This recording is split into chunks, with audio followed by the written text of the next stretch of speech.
આજની પ્રેસ વાર્તામાં તમામ ઇલેક્ટ્રોનિક્સ અને પ્રિન્ટ મીડિયાના તમામ સાથીઓનું હાર્દિક સ્વાગત કરીએ છીએ। જે રીતે છેલ્લા થોડા દિવસોથી ભારતીય જનતા પાર્ટીના શાસનમાં ભ્રષ્ટાચાર એ શિષ્ટાચાર બની ગયો અને એના પુરાવા બહાર આવી રહ્યા છે, એના કૌભાંડો બહાર આવી રહ્યા છે અને ભાજપના નેતા અને એમના નજીકના મળતિયાઓ આ કૌભાંડમાં સંડોવાયેલા છે।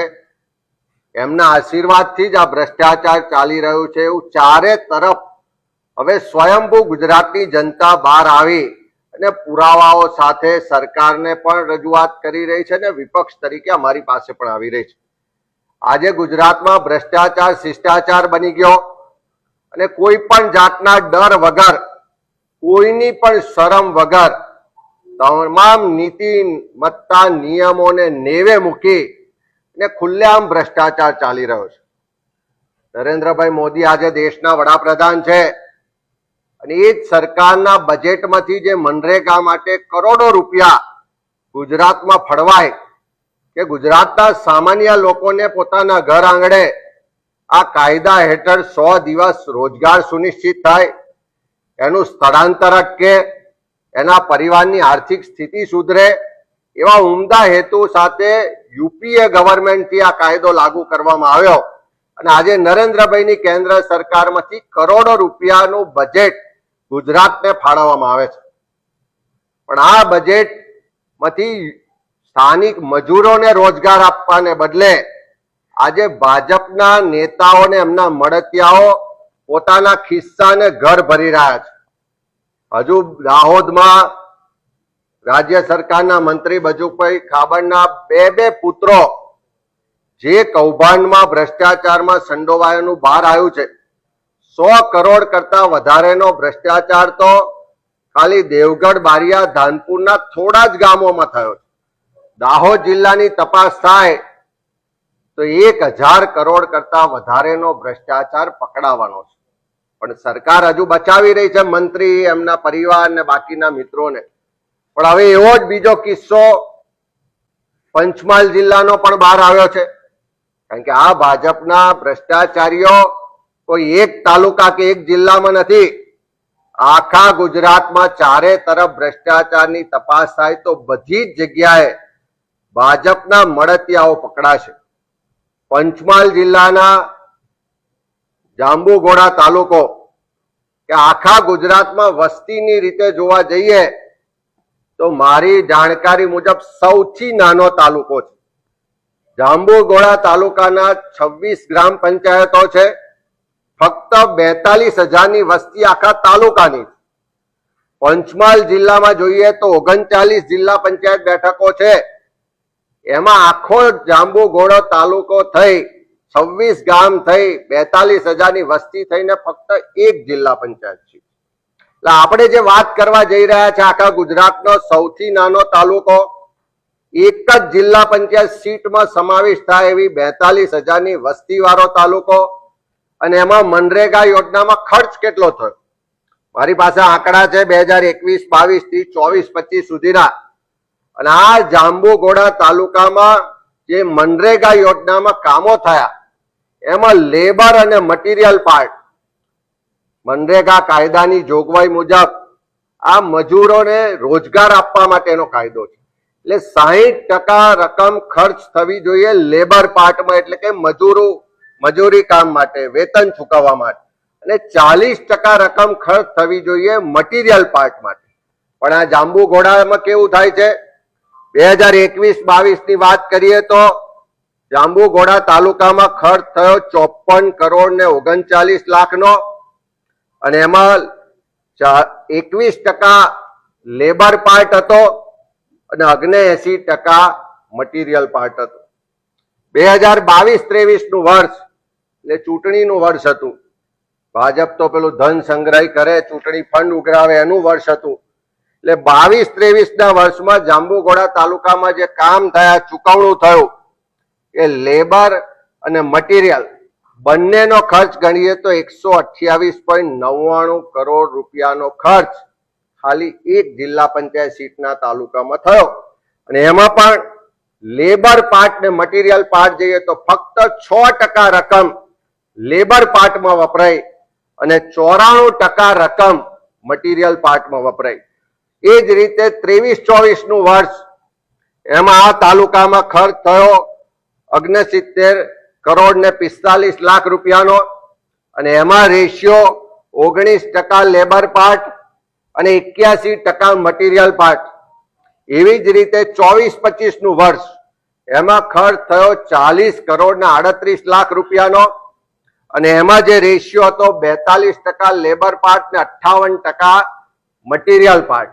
એટલે 4 વર્ષમાં એક પણ વર્ષ 60-40 નો રેશિયો મેન્ટેન કરવામાં આવ્યો નહીં.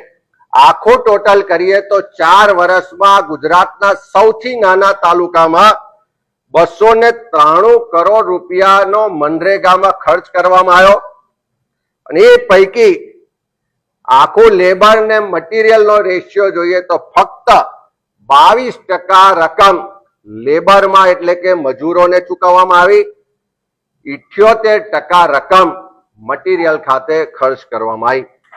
આ એક તાલુકામાં કેવી રીતે થાય છે? આખા જિલ્લાનું પણ જોઈએ કે ભ્રષ્ટાચારનું પંચમહાલ જિલ્લાનું જે કેન્દ્ર બિંદુ છે એ આ જાંબુઘોડા તાલુકો કેવી રીતે બન્યો? કારણ કે અત્યારે ભારતીય જનતા પાર્ટીના પંચમહાલ જિલ્લાના જે પ્રમુખ શ્રી છે એ આ તાલુકામાંથી આવે છે. એમના આશીર્વાદથી આ બધું થયું હોવાની ત્યાં લોકોની રજૂઆત ને ફરિયાદો છે. મને જે લોકો રજૂઆત ભાજપના પણ ઘણા બધા મિત્રો આપી ગયા છે પુરાવા, એ બધાનું કહેવું છે કે આખા જિલ્લાનું ભ્રષ્ટાચારનું કેન્દ્ર બિંદુ આ જાંબુઘોડા તાલુકો છે. એ કેમ કે છે? કારણ કે આખા જિલ્લામાં 4 વર્ષમાં મનરેગા યોજનામાં જે મટીરિયલ પાછળ ખર્ચ કરવામાં આવ્યો એમાંથી સૌથી વધારે રકમ જાંબુઘોડા તાલુકામાં થઈ. આખા જિલ્લામાં બધા જ તાલુકામાં 2021-22 ના વર્ષમાં મટીરિયલમાં 110 કરોડ રૂપિયા ખર્ચ કરવામાં આવ્યો. એ વર્ષે જાંબુઘોડા તાલુકામાં એમાંથી 37 કરોડ રૂપિયા મટીરિયલમાં ખર્ચ કરવામાં આવ્યો. 22-23 ના વર્ષમાં આખા જિલ્લામાં 201 કરોડ રૂપિયા મટીરિયલમાં ખર્ચ કરવામાં આવ્યો. મેં પહેલા જ કીધું કે આ ચૂંટણીનું વર્ષ હતું, પૈસા ઉઘરાઈને કદાચ ઉપર સુધી કમલમમાં પહોંચાડવાના હશે, એટલે આખા જિલ્લામાં 201 કરોડ ખર્ચાયા. એમાંથી જાંબુઘોડા તાલુકામાં 109 કરોડ રૂપિયા મટીરિયલમાં ખર્ચાયા. 23-24 ના વર્ષમાં આખા જિલ્લામાં 115 કરોડ રૂપિયા ખર્ચ થયો. એમાંથી 50 કરોડ રકમ જાંબુઘોડા તાલુકામાં ખર્ચ થઈ.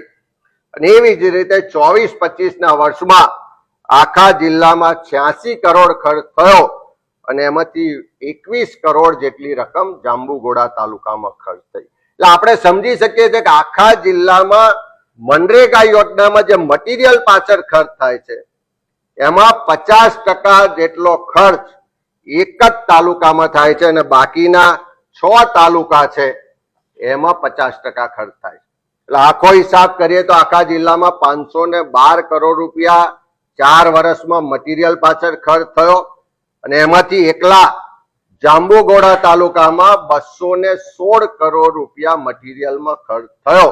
એનો સ્પષ્ટ મતલબ છે કે આ તાલુકામાં કોઈ રોજગાર આપવાની ચિંતા નથી, પણ મટીરિયલ સપ્લાય કરીને કરોડો રૂપિયા કેવી રીતે ખાઈ જવા એનું એક વ્યવસ્થિત ષડયંત્ર ચાલે છે.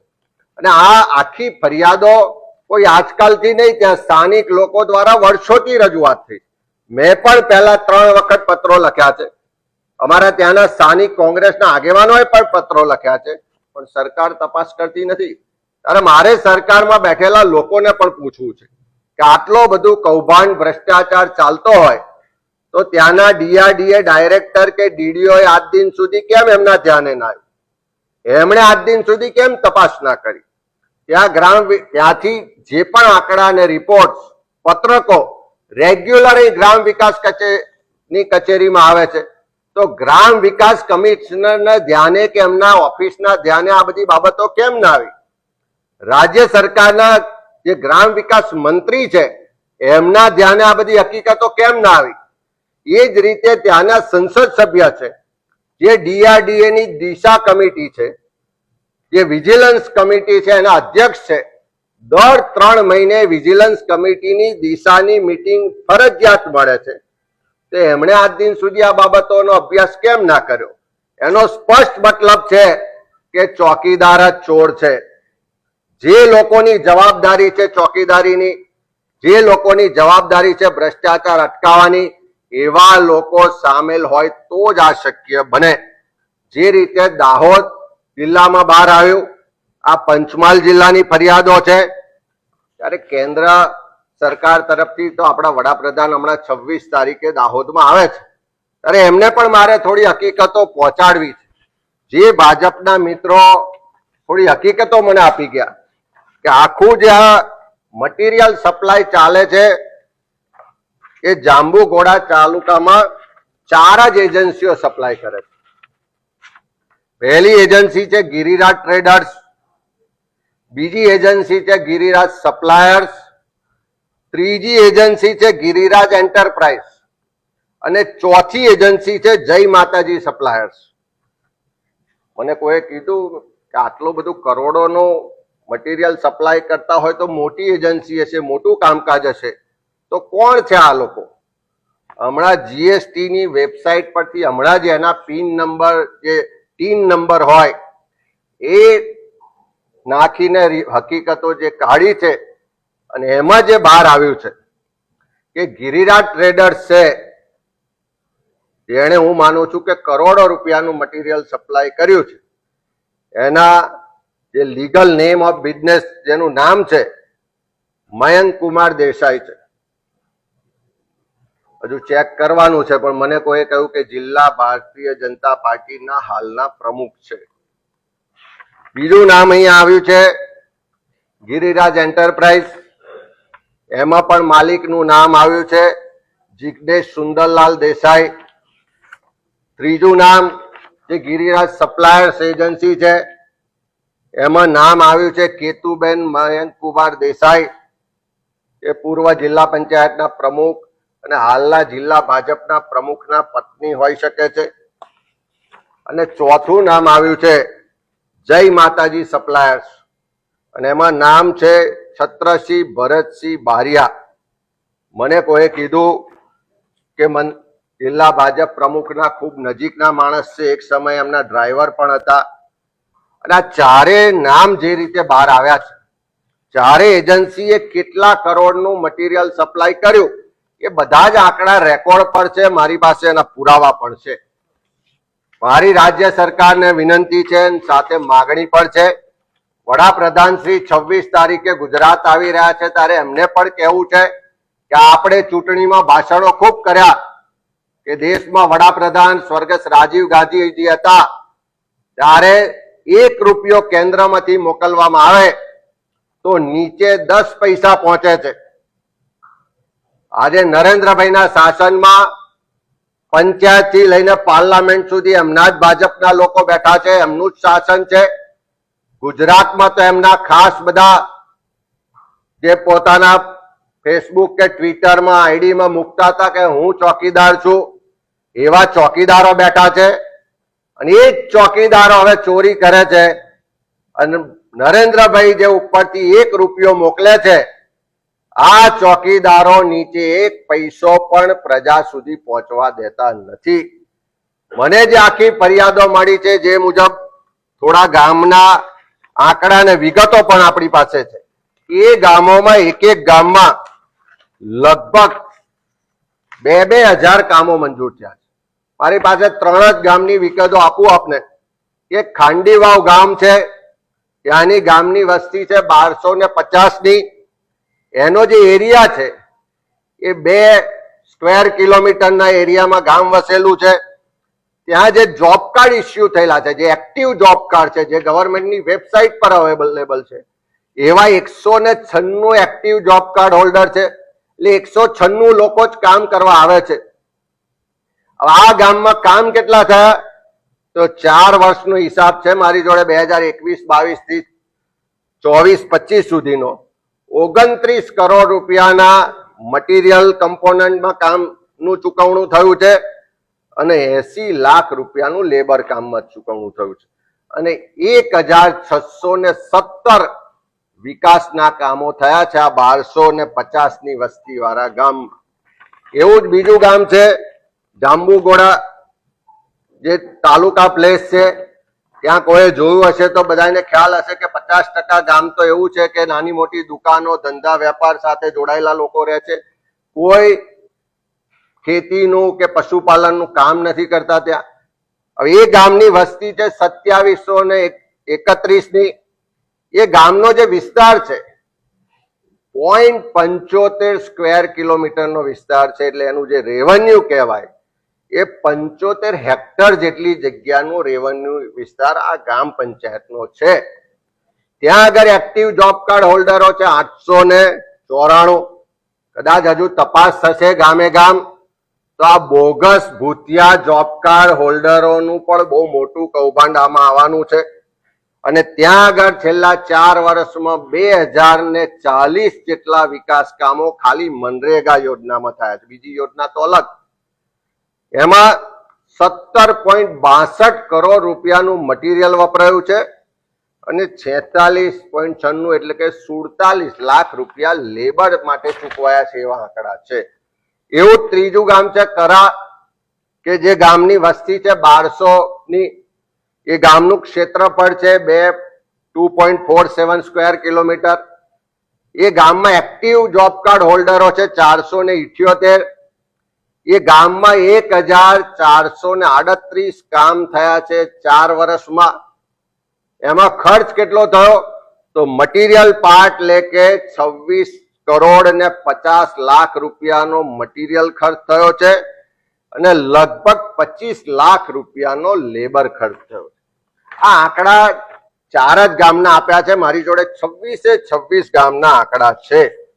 આ બધી હકીકતો જોઈએ તો એટલું ચોક્કસ છે કે આટલી મોટો ભ્રષ્ટાચાર હોય, જેમ દાહોદમાં 3 જ ગામની તપાસ થઈને 71 કરોડની એફઆઈઆર થઈને મંત્રીશ્રીના 2 પુત્રો આજે જેલમાં છે, પણ નૈતિકતા નહીં હોવાને કારણે રાજીનામું નથી આપતા. સરકારમાં નૈતિકતા નથી, સરકારમાં હિંમત નથી, એટલા માટે એમને મંત્રીમંડળમાંથી દૂર પણ નથી કરતા. ત્યારે આ બીજો ભ્રષ્ટાચારનો મુદ્દો ફરિયાદ બહાર આવી છે કે હવે ભારતીય જનતા પાર્ટીના જિલ્લાના પ્રમુખ છે, એ જ વિસ્તારમાંથી પૂર્વ જિલ્લા પંચાયતના પ્રમુખ રહ્યા છે, એમને ત્યાં પણ જો આની તપાસ થાય તો હું ચોક્કસ કહું છું કે 100 કરોડ કરતા વધારેનો ભ્રષ્ટાચાર બહાર આવશે.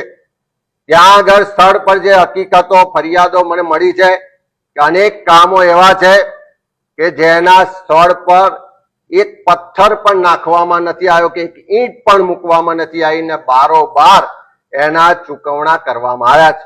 ત્યાં જેટલા લોકો વસવાટ નથી કરતા, પશુપાલન નથી કરતા, જેને ત્યાં પશુ જ નથી, એવા સેંકડો લોકોને ત્યાં કેટલ શેડ મંજૂર કર્યા છે એવા બતાવી અને એનું બારોબાર બિલ ચૂકવવામાં આવ્યું છે. અનેક જગ્યાએ ઓછું કામ કરીને વધારે કામના બિલો ચૂકવવામાં આવ્યા છે. ગુણવત્તાના પણ પ્રશ્નો છે. ખોટા અને બોગસ જોબ કાર્ડો ઇસ્યુ થઈને એના લેબર કમ્પોનન્ટ છે એમાં પણ મોટું કરપ્શન છે એવી ફરિયાદો છે.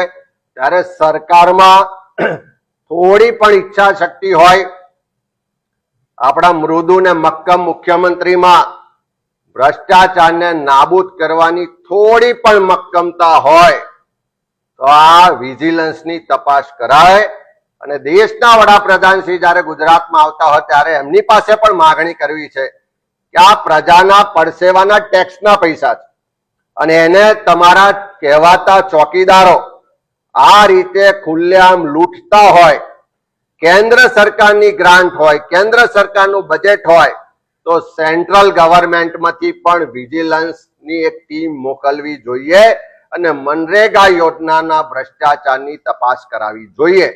જો સરકાર પારદર્શક હશે, સરકારની ઈચ્છા શક્તિ હશે, સરકાર ભ્રષ્ટાચારને નાબૂદ કરવા માંગતી હશે અને એમના જે મળતિયાઓ, એમના જે ચોકીદારો ચોરી કરી રહ્યા છે એની સામે કાર્યવાહી કરવા માંગતી હોય તો સરકારે તાત્કાલિક વિજિલન્સની ટીમ મોકલવી જોઈએ અને આ તમામ ભ્રષ્ટાચારના જે આક્ષેપો છે, પુરાવા છે, એની તપાસ કરાવવી જોઈએ અને જે પણ જવાબદાર લોકો હોય એને જેલના સળિયા પાછળ મોકલવા જોઈએ.